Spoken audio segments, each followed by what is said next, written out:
Welcome to this episode. Mutual globe से मैं राहुल नारायण। नमस्कार, मैं म्यूचुअल ग्लोब से मनोज श्रीवास्तव। तो आज हम लोग का स्पेशल एपिसोड है। आज हम लोग ने जब से ये स्टार्ट किया है जर्नी, तो आज ये 100th एपिसोड है। आज सेंचुरी पूरी हो रही है, तो इस ओकेजन पे कुछ आप कहना चाहेंगे? हाँ, with lot of gratitude and thanks to the audience कि बहुत व्यूज़ अब तक आए हैं जो हम उम्मीद नहीं करते थे, और उससे ज़्यादा बहुत अच्छे आपके फीडबैक आए हैं। तो क्वेश्चंस आप पूछ रहे हैं, हम जवाब दे रहे हैं, वो तो ठीक है, एक प्रोसेस है। तो हम लोग ऑडियंस को एक बार फिर से थैंक यू बोलना चाहेंगे। आपका जो सपोर्ट रहता है, आपके जो कमेंट्स रहते हैं, बहुत पॉजिटिव कमेंट्स आए हैं। जैसे एक दो पढ़ भी देते हैं हम लोग, जो हम लोग को ज़्यादा ही अच्छे लगे। जैसे एक है, very nice, both of you are really Sachin and Sehwag पेहर, kindly update for passive fund too. और फिर उन्होंने कुछ स्कीम रिलेटेड क्वेश्चन पूछा है। So thank you so much. इसी तरीके से एक तो questions as well as comments, yes, मुझे लगता है इंडिया के हर पार्ट से आ रहे हैं। नॉर्थ, ईस्ट, साउथ, वेस्ट, सभी से आ रहे हैं, बाहर के कंट्री से आ रहे हैं। अब जैसे एक दूसरा कमेंट है जो बहुत अच्छा लगा, ये इटली से है और इन्होंने पंजाबी में लिखा है। तो पंजाबी मैं बोल तो नहीं पाता, बट मैं पढ़ने की कोशिश करता हूँ। सर आप जी दी ऑल वीडियो देखते हैं जी, तुसी बहुत बढ़िया तरीके दे नाल गलबात करते हो। मैं अरदास करदा हूँ, मतलब मैं प्रे करता हूँ वाहेगुरु जी से कि आप जी नो साडा चरदी कला विच रखा। जो मैंने समझा, हमारे जो कलीग हैं जो पंजाबी जानते हैं, ये प्रे कर रहे हैं कि आपका बहुत अच्छा काम हो, नाम हो। अभी बड़ा ओवरवेलमिंग होता है, मुझे लगता है जैसे हम लोग 100 एपिसोड कंप्लीट किए, ये जो कमेंट्स आ रहे हैं, ये हमारा पूरा समझो नॉन मॉनेटरी वे में हमारा फ़ायदा हो गया, क्योंकि हम और तो कुछ इसमें मकसद हमारा है नहीं। इसी तरह से एक और है जो पढ़ देते हैं, फिर हम लोग बाकी तो फिर स्क्रीनशॉट स्क्रीन पे दिखाई पड़ जाएंगे स्क्रीनशॉट में। Really appreciate your efforts, straight guidance without sensational content. वही मकसद भी है, एजुकेट करने का, अवेयरनेस क्रिएट करने का। तो ये कमेंट्स के बारे में सीन है। ये हमारे लिए बड़ा अचीवमेंट है। ये प्यार और आशीर्वाद बना रखे हैं इस टीम पर। हम पूरी तरह से कोशिश कर रहे हैं कि बिल्कुल अनबायस्ड एडवाइस आपको दें। पर्पस इस चैनल का कोई भी रिकमेंडेशन का कभी नहीं रहा है, डेटा एनालिसिस रहा है। इन्वेस्टर्स को एजुकेट करने, अवेयरनेस क्रिएट करने पे रहा है, वही मकसद रहेगा इसका। पूरी तरह से हम सेबी की गाइडलाइंस को फॉलो करते हैं, तो वो भी हम हमेशा ध्यान रखते हैं। जो हम लोग टाइम टू टाइम कहते रहते हैं, फिर से एक बार कह रहे हैं, बिकॉज स्पेशल मोमेंट है 100th एपिसोड का। लॉन्ग टर्म पैसा जिसको आप वेल्थ बोलते हैं, वो लॉन्ग टर्म इन्वेस्टमेंट से ही बनेगा, इक्विटी से बनेगा। 5-6 साल कम से कम, वैसे तो 6 से 8 साल का लगाएं पीरियड, SIP के फॉर्म में लगाएं। लमसम पैसा आ गया तो क्या करें, तो भी उसका एक प्रॉपर मिक्स रखें बिटवीन डेट एंड इक्विटी, वो ध्यान रखें। कुछ भी नया नहीं ट्राई करें, इवन टू दी एक्सटेंट की NFO भी कोई आता है, नई स्कीम आती है एग्जिस्टिंग कैटेगरी की, उसको भी 1 साल हो जाने दीजिए। वो बहुत अच्छा हो सकता है, हम गलत हो सकते हैं, वो बहुत अच्छा हो सकता है। तो ऐसा तो होगा नहीं कि जो एक चलती हुई अच्छी स्कीम है वो फॉर एग्जांपल 12% दे रही है, और जो दूसरी उसकी नई स्कीम लॉन्च हुई वो 24% दे देगी। ऐसा नहीं होगा, वो भी इंडस्ट्री को फान तो नहीं जाएगा ना। 1-2% का फ़र्क हो सकता है ऊपर या नीचे। एक सेट प्रिंसिपल बना के रखें। कुछ भी नया, कुछ भी एग्जॉटिक, मैं उसका नाम नहीं ले रहा हूँ, उसको नहीं ट्राई करें। टाइम टेस्टेड चीज़ें हैं, वहीं पे रहें। पॉइंट नंबर 1,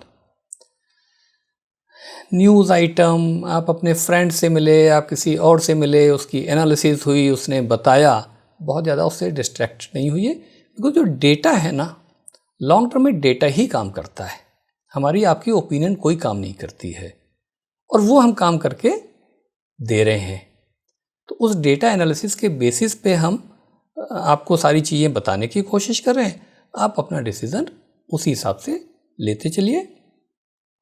एक चीज़ और कहना चाहेंगे कि चैनल को सब्सक्राइब जरूर कर लें, बेल नोटिफिकेशन दबा दें, ताकि जैसे ही रिलीज़ हो एपिसोड आपको पता चल जाए। काफ़ी केसेस ऐसे आ रहे हैं, जैसे वही जो इटली वाले सरदार जी इन्होंने दोबारा लिखा है कि साहब जब रिलीज़ हो तो बता दीजिएगा, बिकॉज इंडिया की और इटली की टाइमिंग में फ़र्क होता है। बात लॉजिकल है, हमारे लिए काम बढ़ जाता है कि हम वो भी सबको इंडिविजुअली लिखें कि देखिए आज शूटिंग हो गई, आज रिलीज़ हो गया। हम कोशिश करेंगे करने की, ये भी हम आपको कह रहे हैं, कोशिश करेंगे। लेकिन अगर आप बेल नोटिफिकेशन दबा देंगे तो आपको बिल्कुल टाइम से मिल जाएगा। आप शेयर करेंगे तो और लोगों को भी ये हेल्प मिलेगी, अगर आपको एपिसोड और चैनल अच्छा लग रहा है। एक सिस्टम हम और शुरू कर रहे हैं कि जब भी कोई कमेंट आ रहा है, आप शुरू करेंगे इस बात के बाद से, तो उसमें हम एक मैसेज ज़रूर उनको थैंक्स का भेज रहे हैं, और उसमें साथ में एक लिंक डाल रहे हैं व्हाट्सएप का। तो उस व्हाट्सएप को ज़रूर ज्वाइन कर लीजिए, बिकॉज वेरी शॉर्टली, मैं अभी टाइम फ्रेम नहीं बता रहा हूँ, वेरी शॉर्टली हम एक न्यूज़लेटर भी शुरू करेंगे। तो वो न्यूज़लेटर में जो व्हाट्सएप में जुड़ चुका होगा उसको पहुँच जाएगा। तो अच्छा रहेगा कि अगर आप उस व्हाट्सएप को भी ज्वाइन कर लें। तो ये मैं कहना चाह रहा हूँ। और अब बताइए आज का कहाँ से शुरुआत करनी है।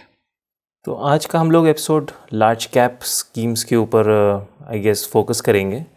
और जैसे कि हम लोगों ने पिछले फॉर्मेट्स में भी फॉलो किया है, तो हम लोग पास्ट डेटा को एनालाइज करेंगे कि लेट्स से कि 20 ईयर्स में किसने अच्छे रिटर्न्स दिए, 15 में किसने दिए, और उसके बेसिस पे इस कंक्लूजन पे पहुंचने की कोशिश करेंगे कि अब फर्दर किसी को इन्वेस्टमेंट करना हो तो कौन सी स्कीम्स ज़्यादा अच्छी लग रही हैं।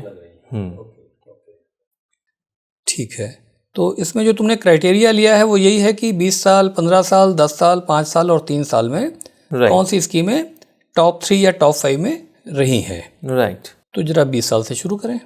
राइट। तो 20 साल में ये बिरला, HDFC और DSV, ये तीनों लार्ज कैप स्कीम्स ने बेस्ट रिटर्न्स दिए हैं। ओके।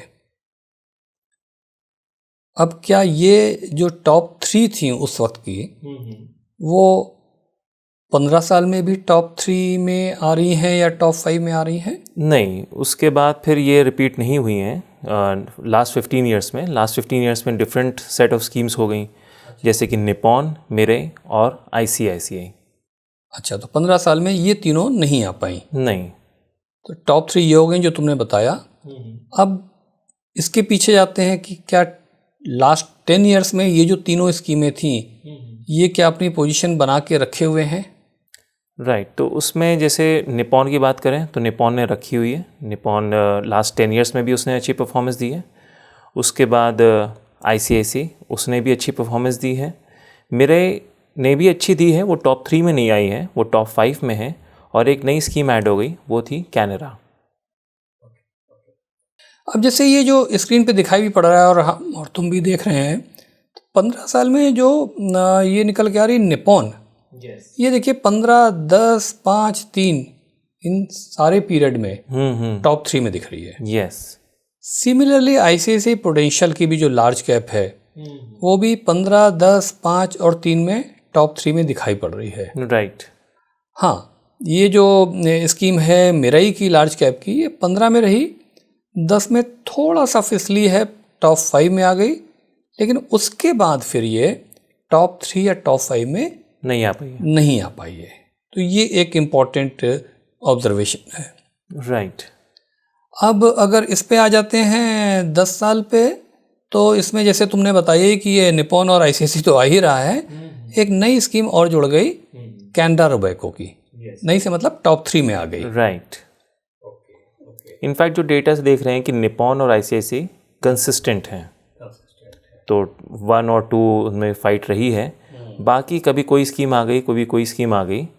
तो जैसे 5 ईयर्स में HDFC टॉप 3 में आ गई, अच्छी परफॉर्मेंस दी। 3 में DSP फिर से आ गई, और ये सब अच्छी स्कीम्स हैं, बट निपॉन और ICICI ऐसी कंसिस्टेंसी और किसी ने नहीं दिखाई है। तो ये तो सिचुएशन हो गई जो हमने 20 साल से लेके और 3 साल तक की बात की। अब जो लास्ट 3 इयर्स हैं उसको हम लोग जैसे करते हैं एक बार पॉइंट टू पॉइंट के बेसिस, बल्कि उसके पहले जरा इन 20 साल और 15 साल में सिप का रिटर्न क्या रहा है इन टॉप 3 का। तो 20 इयर्स का हम लोग डेटा देख रहे हैं SIP का, तो किसी ने 20 इयर्स पहले SIP स्टार्ट की होती 10,000 रुपीज़ की, तो वो अमाउंट इन्वेस्टेड होता 24 lakhs, राइट, जिसकी वैल्यू बन गई होती बिरला के केस में 1.18 करोड़, HDFC के केस में 1.14 करोड़ एंड DSP के केस में 97 lakhs। तो अच्छा रिटर्न है।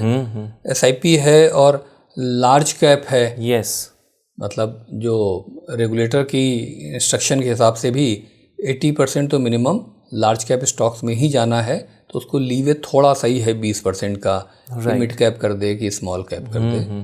ओके, तो मतलब रिस्क भी थोड़ी कम रखी because of large cap and returns अच्छे हैं। रिटर्न्स अच्छे हैं, राइट। अच्छा, यही सिचुएशन 15 साल में क्यों रहा है? क्योंकि 15 साल में हम देख रहे हैं रेजिम शिफ्ट हुआ है। 15 साल वाली फिर स्कीमें पीछे तक काफ़ी अच्छा करती गई हैं। Yes. तो जरा 15 साल में बता दो। तो 15 साल पहले किसी ने 10,000 रुपीज़ की SIP स्टार्ट की होती तो अमाउंट इन्वेस्टेड होता 18 lakhs, और वो 18 lakhs बन गया निपॉन के केस में 66.55 lakhs, मिराई के केस में 60.64 lakhs और ICICI के केस में 64.03 lakhs। तो ये रहा, अगर किसी ने लंबे समय तक इन्वेस्टमेंट किया है 20 साल में, 15 साल में, तो ये सिचुएशन निकल के आ रही है। अब जो सिचुएशन आती है कि भाई अब आज की डेट में किसी को इन्वेस्टमेंट करना है या ऑलरेडी लगा हुआ है और उसको अपना रिव्यू करना है, तो डेटा क्या बोल रहा है? राइट। तो जैसे कि हम लोगों ने डिस्कस किया, 2 स्कीम्स बहुत ही कंसिस्टेंट हैं, तो उनका आना तो लॉजिकल है। एक है निपॉन और दूसरी है ICICI। तो इनके रिटर्न्स की ऐसे बात करते हैं निपॉन, और हम लोग पॉइंट टू पॉइंट रिटर्न्स देखेंगे। फॉर एग्जांपल जैसे ये डेटा है, ये 4 दिसंबर को हम लोग ने प्रिपेयर किया था, तो 4 दिसंबर से 1 साल पहले क्या रिटर्न आया, फिर ठीक उससे 1 साल पहले और फिर उससे 1 साल पहले। तो निपॉन के केस में 5.57% आया, 25 का एक तरह से रिटर्न कह सकते हैं। उसके पहले 28.53 का रिटर्न आया 2024 का, और 2023 में आया 21.71। ओके। तो अब निपॉन की अगर जैसे तुमने डेटा बताया और इसको जैसे हम लोग कंपेयर करने की कोशिश करते हैं कि भाई अपने बेंचमार्क को कितना बीट किया, से निफ्टी लार्ज वाला 100 को, निफ्टी 100 को, यस। फिर हम कहते हैं कि भाई निफ्टी 500 को बीट किया कि नहीं बीट किया, निफ्टी 250 को बीट किया कि नहीं किया। तो अब देखिए, थोड़ा सा पिछले साल का एक सिनेरियो बड़ा इंटरेस्टिंग रहा है। तो इन 3 सालों में 2 सालों में ही निपॉन बीट कर पाया है अपने बेंचमार्क को। तीनों में हम नॉर्मली ये मानते हैं कि भाई निफ्टी 50 इतना रिटर्न देगा, फिर निफ्टी 100 थोड़ा बढ़ेगा, फिर उसमें मिड कैप 150 जोड़ दिए तो और बढ़ेगा, स्मॉल कैप जोड़ दिए तो और बढ़ेगा, रिस्क भी बढ़ेगी। लेकिन हमेशा नहीं हो सकता है, रिस्क तो बढ़ गई, लेकिन अगर आपको लग रहा है कि हर वक्त मिड कैप ही आगे चलेगा या हर वक्त स्मॉल कैप चलेगा, तो ऐसा नहीं होगा। सिचुएशन ये आई है निकल के कि आप देखिए, मिड कैप 150 को बीट करना बड़ा मुश्किल होता है। मिड कैप है, तेज भागता है, लेकिन पिछले साल में ये जो लार्ज कैप है इसका रिटर्न बेटर है मिड कैप 150 से। तो पिछले साल, केवल अभी पिछले साल की बात कर रहा हूँ, अपने बेंचमार्क को बीट करना ही चैलेंज रहा है।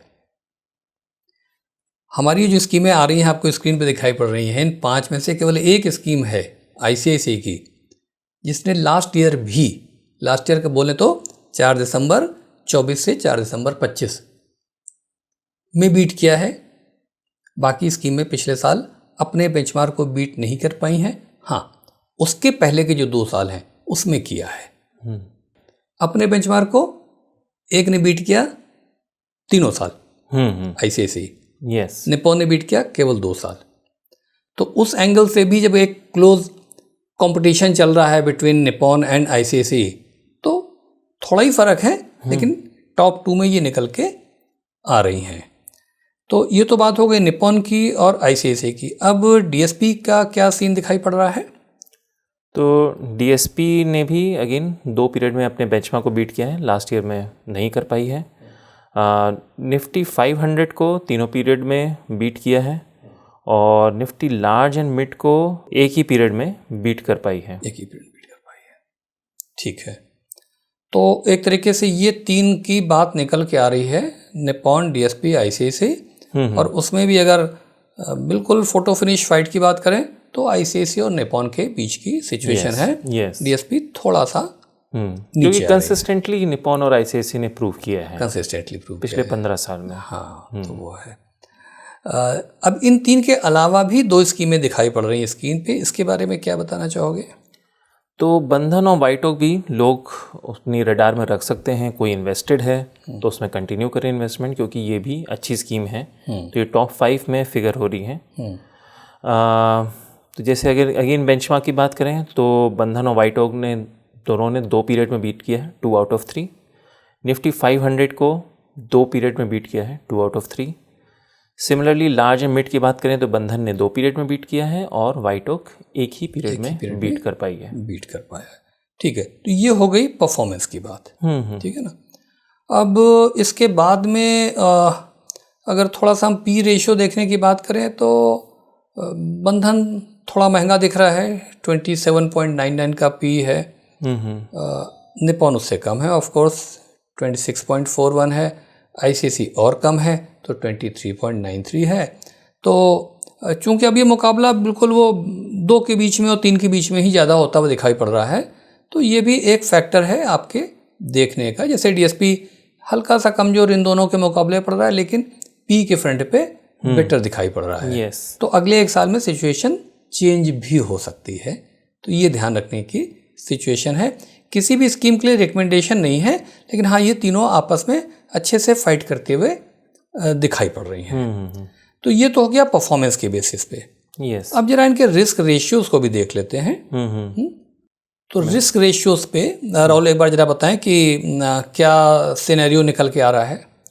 तो पहले से बीटा की बात कर लेते हैं। तो बीटा का मतलब हुआ वो रिस्क मेजर करता है कि अपने बेंचमार्क से जो उसका मार्केट हो गया 1 है अगर बीटा, तो मतलब बराबर का रिस्क है। 1 से कम है तो उन्होंने ऐसे स्टॉक्स पिक किए हैं जो कि मार्केट से भी कम रिस्क दे रहा है, और 1 के ऊपर है तो मतलब ज़्यादा रिस्की है। निप्पॉन के केस में 0.92, डीएसपी 0.87, आईसीआईसीआई 0.89, जिसका मतलब है कि ये अपने बेंचमार्क से भी ज़्यादा सेफ हैं। और बंधन के केस में 1.03 है, इसका मतलब अपने जो बेंचमार्क है उससे थोड़ा सा ज़्यादा रिस्की हुआ। ठीक है, तो मैं क्लैरिटी के लिए बस एक तो वाइटोक का आपको रेशियो नहीं दिखाई पड़ रहा है। उसका रीज़न ये है चूँकि हम तो बहुत डेप्थ में जाके काम करते हैं। Technically to the best of our information 1 दिसंबर को 3 साल पूरे हुए हैं। हमने एनएवीज जो उठाई हैं 4 दिसंबर की हैं, लेकिन जो ये सब रेशियोज होते हैं ये last day of the preceding month आता है, से 30 नवंबर। तो 30 नवंबर को चूँकि टेक्निकली 3 साल नहीं हुए थे वाइटोक के, to the best of our information, तो उस वजह से ये रिस्क रेशियोज हम यहाँ पर प्रेजेंट नहीं कर पा रहे हैं। तो ये तो बात हो गई वाइटोक की। बीटा में जैसे तुमने कहा कि भाई अगर इनका बेंचमार्क है निफ्टी 100, ठीक ना, तो 1.03 का मतलब कि बेंचमार्क से थोड़ा ज़्यादा बढ़ेगा तो भी थोड़ा ज़्यादा बढ़ेगा, घटेगा थोड़ा ज़्यादा घटेगा।